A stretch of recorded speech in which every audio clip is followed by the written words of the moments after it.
The harsh glow of my laptop casts shadows across my cramped dining table as I squint at another spreadsheet. 14 hours at the office wasn't enough to finish the Henderson portfolio. So here I am, midnight approaching, still working while the rest of Boston sleeps. I massage my temples, trying to focus on the numbers that have begun to blur together. My apartment is quiet except for the occasional hum of the old refrigerator. It's modstone bedroom when I could afford to, aging appliances when I could manage newer, but these sacrifices have a purpose. Family comes first. Always has. My phone vibrates against the table, Madison's name lighting up the screen. Despite the exhaustion weighing on my shoulders, a smile tugs at my lips. My little sister, probably calling about weekend plans or needing advice on her graduate school project. Hello? I answer, my voice warm despite my fatigue. Instead of Madison's voice, I hear the unmistakable sound of glasses clinking, laughter bubbling, music playing in the background. A party. My grip on the phone tightens. Hello, Madison? I try again, louder this time. The noise continues. No response. Must be a pocket dial. I'm about to hang up when I hear my name cut through the background chatter. Can you believe Daphne still thinks she's helping us? Madison's voice, clear and cutting. I freeze, the words hanging in the air between us, though she doesn't know I'm listening. She's basically an ATM with a pulse. My mother's laughter follows, unmistakable and cruel. The sound pierces me like a physical blow, stealing my breath. She owes us for not having kids or a husband. Caleb's voice joins in, slurring slightly. What else is she going to spend money on? I sink into my chair, unable to move, unable to end the call. The calculator app on my screen blurs as tears threaten. Let's tell her rent went up by $250. Madison again, her tone calculating. Nothing like the grateful sister who hugged me last week when I covered her textbook costs. Get her to cover utilities and my spa days too. Mom's voice now, greedy and confident. Mom, who I've been paying $1,450 in rent for every month, who told me last week about her medical expenses that I covered without question. The worst part comes last, spoken by Madison with such casual cruelty it makes my stomach turn. It's so easy to guilt her, she always folds. My hand trembles as I grip the phone. I can't seem to hang up, can't stop listening to this nightmare unfolding in real time. Tears slide silently down my cheeks, landing on the spreadsheet where I've been calculating how many more months until I can finally start my emergency fund again. The memories flood in unbidden. The vacation to Maine I canceled 3 years ago when Caleb had his emergency tuition shortfall. The dental work I postponed twice when Madison's car needed repairs that somehow cost exactly what I'd saved for my root canal. The second job I took last year, bartending weekends when Mom claimed she needed help with medical bills I never saw documentation for. But trusted were real Boswell, because she's my mother. 5 years of sacrifices parade through my mind in merciless detail. 5 years of family emergencies that somehow aligned perfectly with my bonus schedule. 5 years of their grateful faces, now revealed as masks hiding contempt. I finally pressed the end call button, setting the phone down with unnatural care, as if it might shatter like my trust just did. The apartment feels colder suddenly, the silence heavier. I wipe the tears from my face with the back of my hand. My posture straightens almost of its own accord. Something shifts inside me past the hurt, past the betrayal. A calm clarity emerges. I've spent years analyzing financial data, finding patterns others miss. How did I miss this?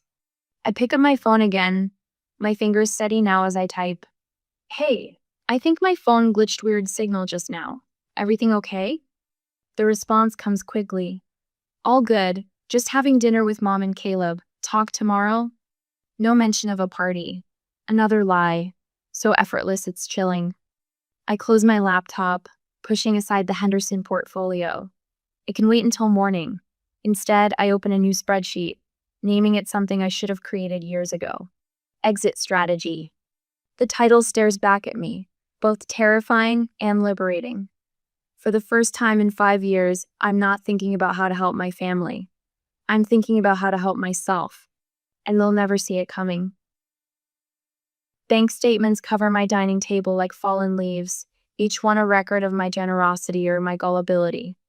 I've spent the past 3 hours meticulously cataloging every transaction, every dollar siphoned from my accounts over 5 years. The numbers stare back at me, cold and damning. $87,000, just in rent payments. My stomach twists as I trace a finger over the highlighted figures. That's not counting emergencies, the temporary loans, the birthday gifts, and holiday presents. The money I could have used for a down payment on my own home, a retirement fund, the dental work I keep postponing. How did I miss this? I whisper to my empty apartment. The radiator hisses in response, the only sound besides my ragged breathing. My laptop glows in the dim light as I type Madison's name into Facebook's search bar. I haven't checked her social media in months, too busy working, too busy supporting them. 3 scrolls down and my breath catches. There she is, cocktail in hand, lounging by a resort pool I've never seen. Weekend getaway, blessed? The caption reads, dated 2 weeks after she called in tears about her impossible utility bill that I immediately paid. I click through to Mom's profile next. Linda Morgan, whose medical appointments have drained my emergency fund twice this year. Linda Morgan, who now smiles back at me from the chair of an upscale salon, her fresh highlights costing more than I spend on haircuts in a year. Had to treat myself. New look, new chapter. The post is dated 3 days after I transferred $600 for what she called critical medical tests. My hands shake as I search for Caleb, my little brother, supposedly buried in textbooks and struggling to make tuition payments. The evidence hits like a physical blow. Caleb in Las Vegas, arm around a girl I've never seen, captioned, study break. During the weekend, he told me he couldn't call because he was locked in the library, cramming for finals. I closed my laptop, unable to look anymore. The betrayal is too raw, too complete.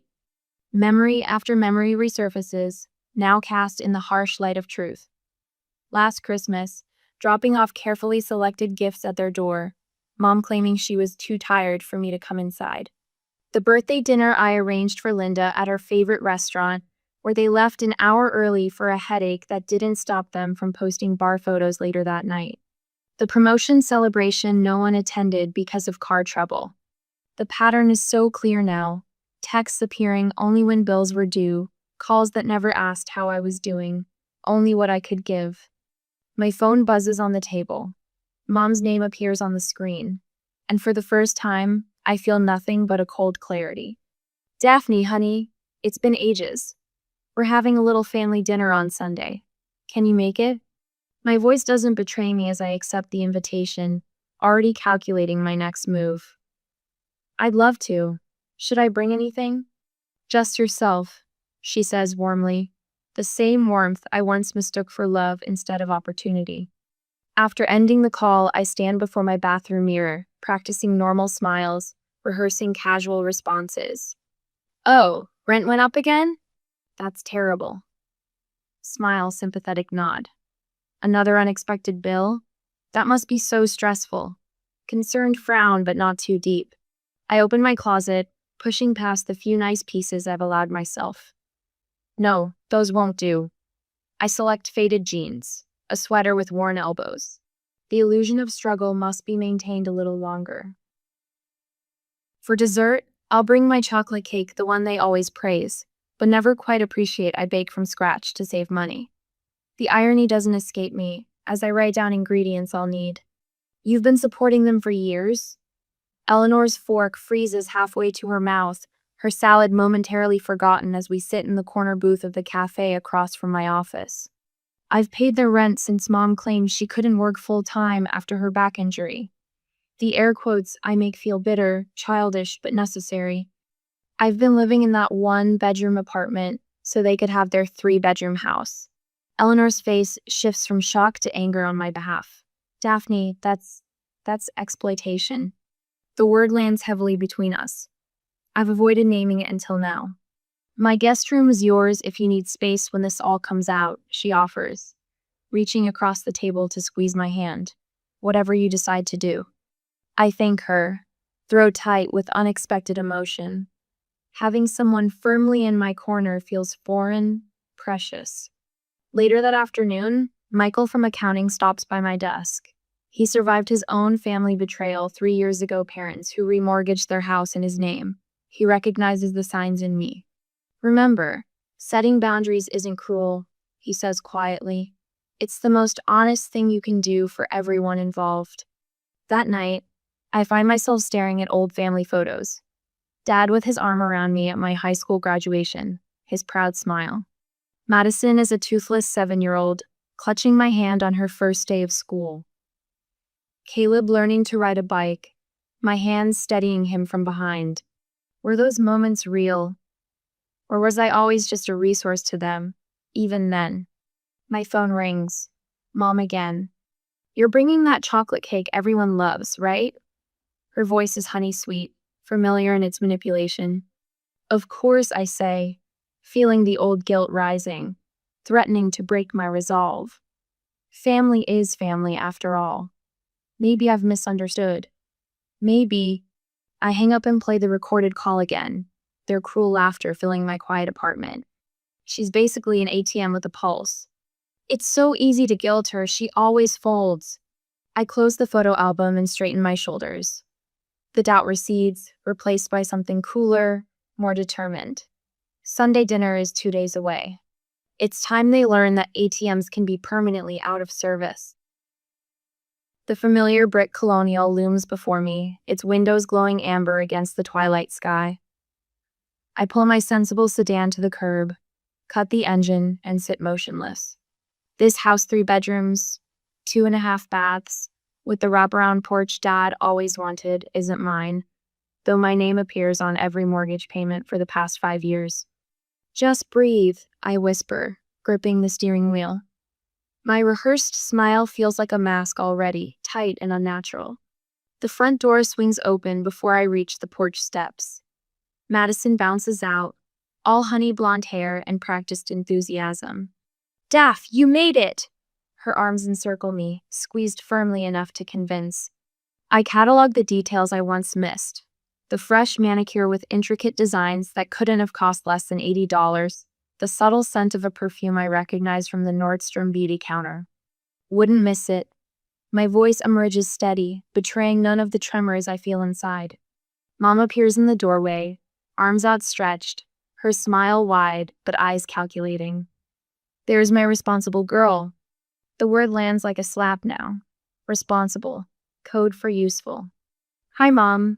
I allow myself to be folded into her embrace, noting the cashmere softness of her sweater against my cheek. Medical bills don't typically come with designer labels.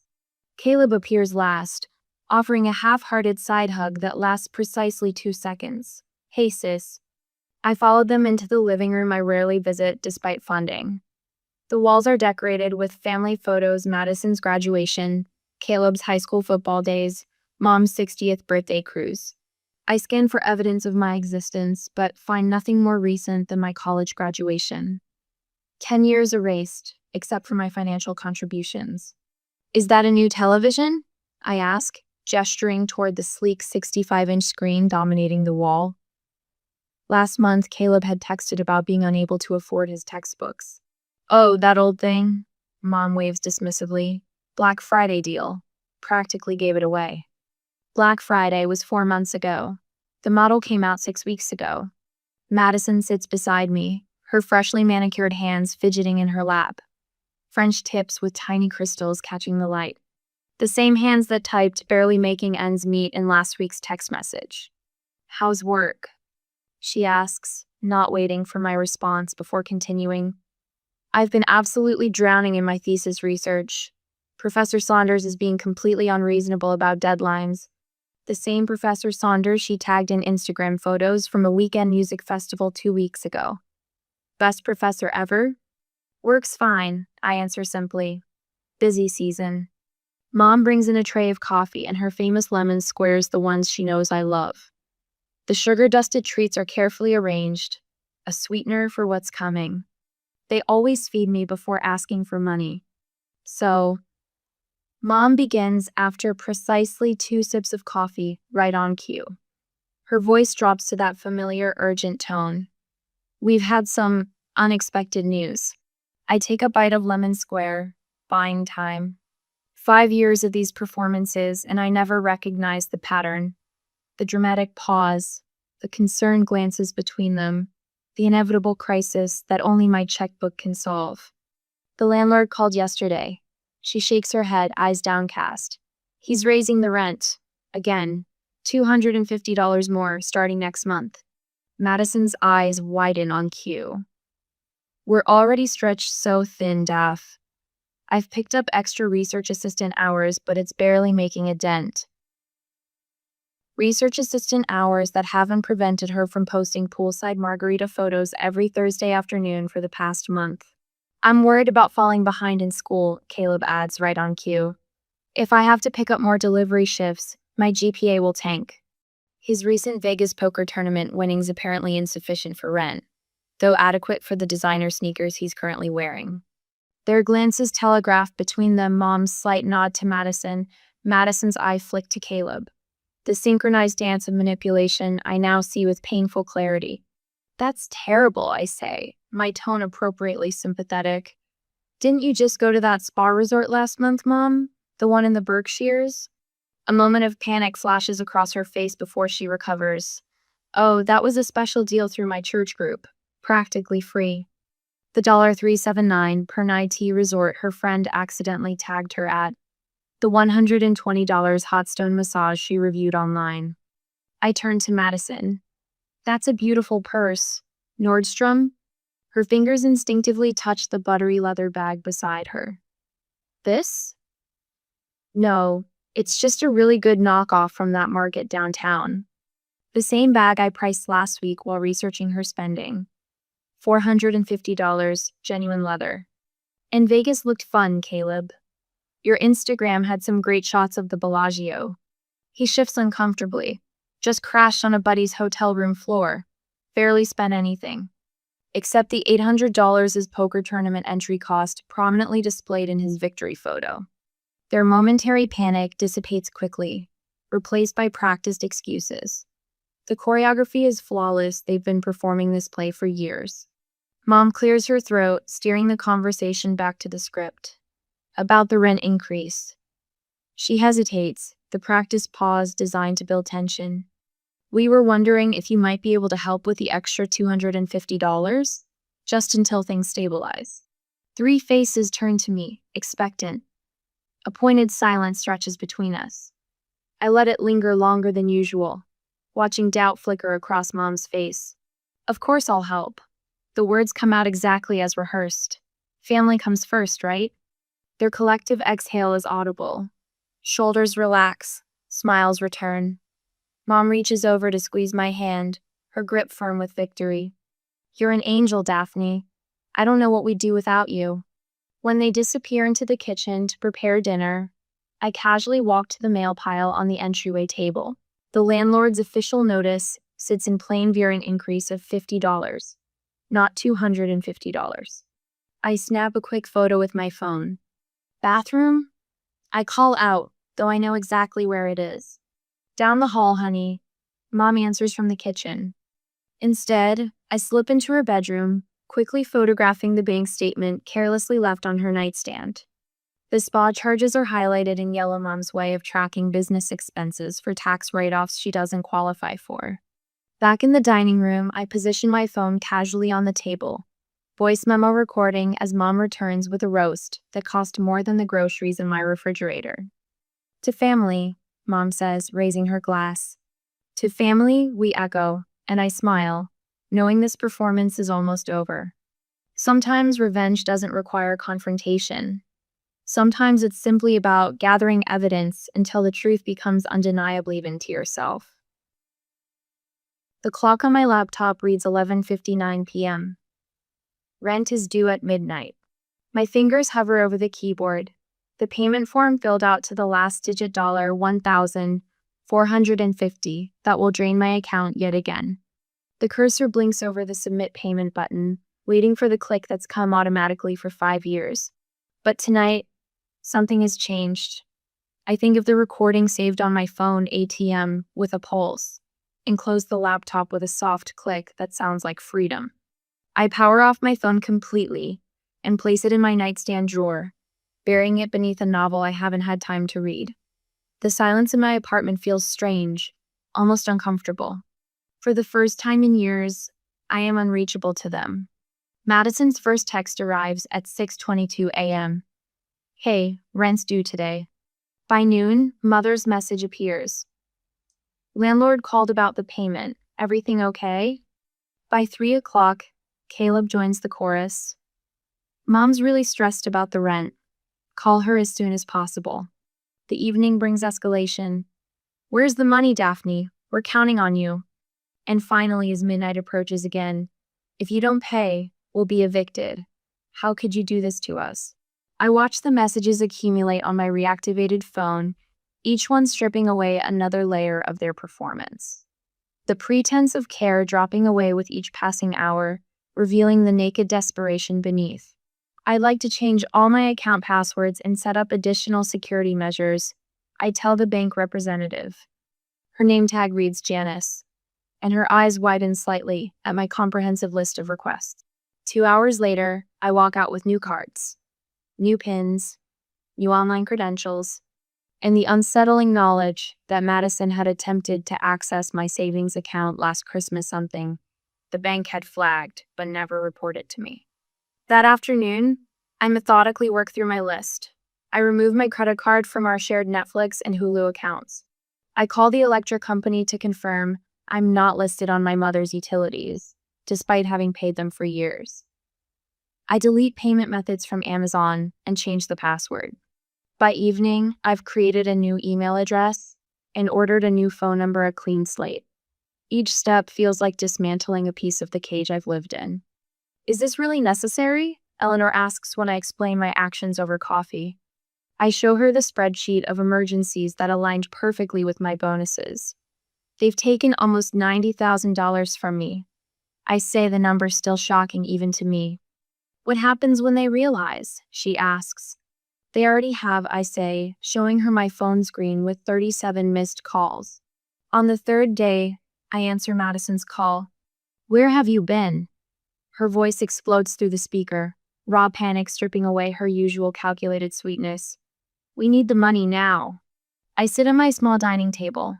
Spreadsheets of their financial lies spread before me like a roadmap of exploitation.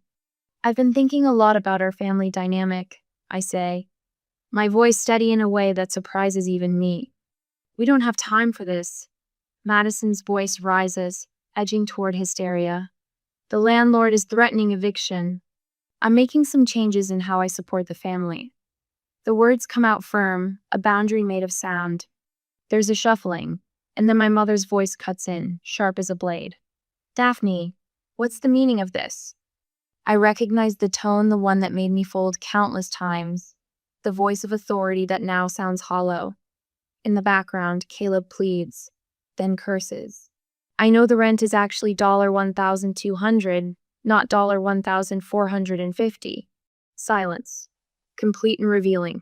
I don't understand what you're talking about, my mother finally says, but her voice has lost its edge. I think you do. I traced the number on my spreadsheet, $250 extra each month for 3 years, $9,000 in fabricated rent. I've been looking into a lot of things lately. You're confused. She attempts, but uncertainty makes her voice waver. No, Mom. For the first time in years, I see everything very clearly. Listen to me, young lady, she begins, but the authority in her voice rings false now. I'll be over tomorrow at 6, I interrupt. We can discuss new arrangements then. You can't just... Madison tries to cut in. I can, and I am. I hang up before they can respond. I sit with this strange, bittersweet feeling of having done something both terrible and necessary. The weight on my shoulders hasn't disappeared, it's transformed into something I can finally carry without breaking.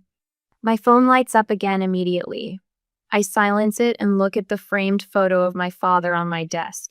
I'm still taking care of the family, Dad, I whisper, just not the way they wanted me to. For the first time in years, I think he might actually be proud. I park my car a block away from the house, technically, or at least the one I've been paying for. My reflection in the rearview mirror shows someone I barely recognize. Back straight, chin up, eyes clear.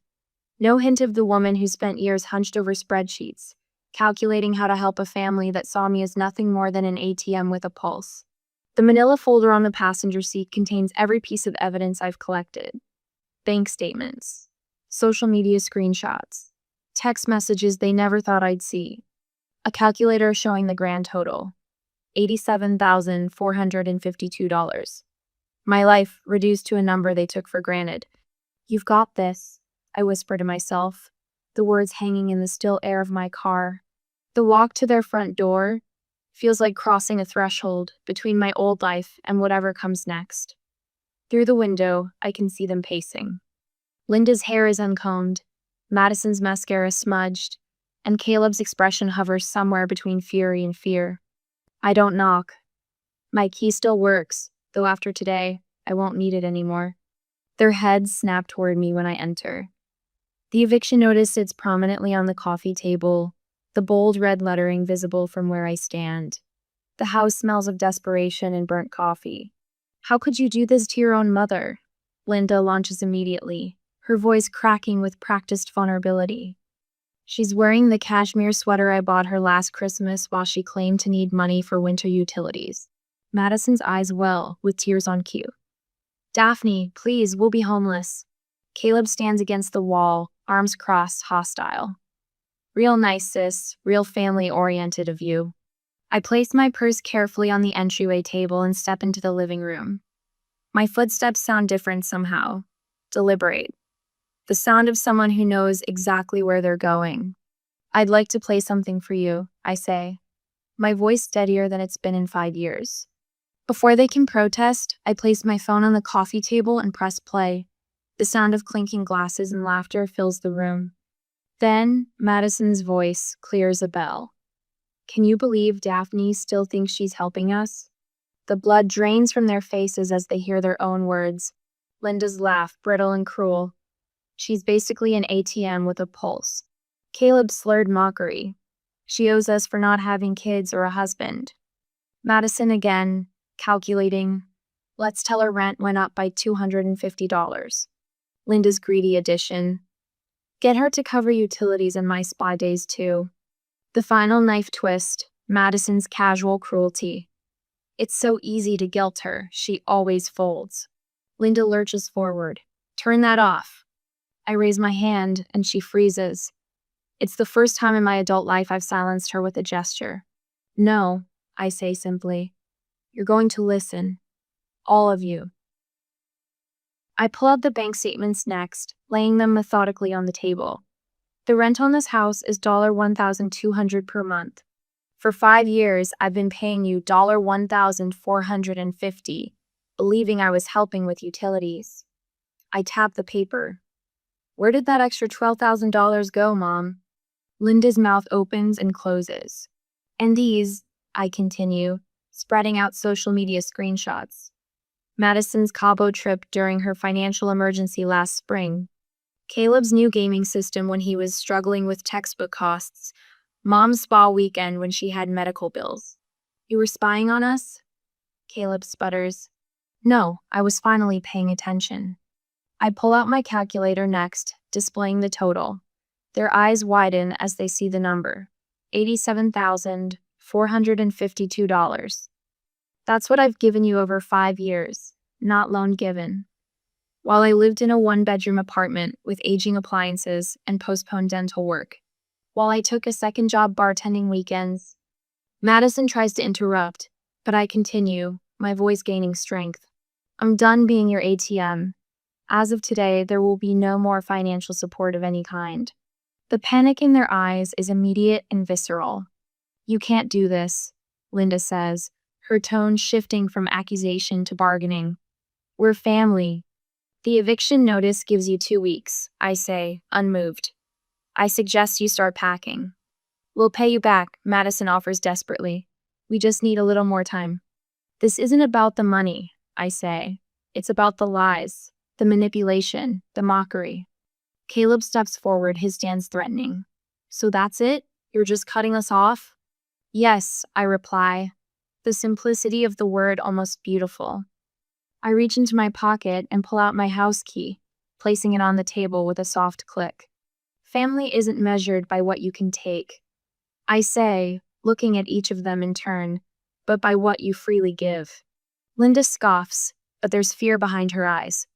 You'll regret this, Daphne. You'll be all alone. For the first time in 5 years, I smile with genuine relief. I already was. I turn and walk toward the door, my steps lighter with each foot forward. Behind me, their voices rise in protest, bargaining, threats. I take out my phone and, with 3 quick taps, delete their contact information as I cross the threshold. The spring sunlight hits my face as I close the door on that chapter of my life. The weight I've carried for years lifts from my shoulders, and I take my first deep breath as someone who finally understands that saying no can be the most powerful form of self-respect. Sunlight streams through floor-to-ceiling windows, casting golden patterns across my hardwood floors. I trace my fingers along the rim of a delicate porcelain teacup part of the set Grandma left me that spent years carefully wrapped in storage. Too precious to use, I told myself. But today, like every day this past year, I choose differently. Are you sure I can't help with anything? Eleanor calls from the living room where she's arranging a bouquet of fresh tulips bright yellow, like the throw pillows I splurged on last month. Just relax, I answer, sliding a tray of appetizers from the oven. You've done enough. My apartment echoes with laughter as Michael arrives, wine bottle in hand, regaling everyone with his latest courtroom victory. His baritone fills spaces that once held only silence and spreadsheets. A year ago, my dining table groaned under the weight of financial calculations and family obligations. Now it boasts a spread for friends who expect nothing beyond my company. When the doorbell chimes, I welcome Lydia, my mentor from Eastern Investment Partners who saw potential in me once I had space to grow. After her comes Marcus from the community center where I volunteer Tuesday evenings, my helping nature channeled productively, not parasitically. To Daphne, Eleanor raises her glass, eyes crinkling with genuine pride. 1 year of freedom. On my refrigerator, beneath travel magnets from Tuscany and the Maine coast trips, no longer perpetually postponed, sits a sealed envelope. Linda's handwriting, unmistakable after all these years. It arrived 3 weeks ago, still unopened. The anxiety it once would have triggered has mellowed to mild curiosity. My phone occasionally displays Madison's blocked email subject lines, promising accountability, but body text undoubtedly lacking it. Last week, Caleb sent a message through a mutual friend about missing his sister. These attempts slide off me like rain on a newly sealed roof. You'll know when you're ready, my therapist said during yesterday's session. Boundaries aren't walls, they're filters. You get to decide what passes through and when. After dinner, as conversations break into smaller groups, Samantha, a junior analyst, pulls me aside.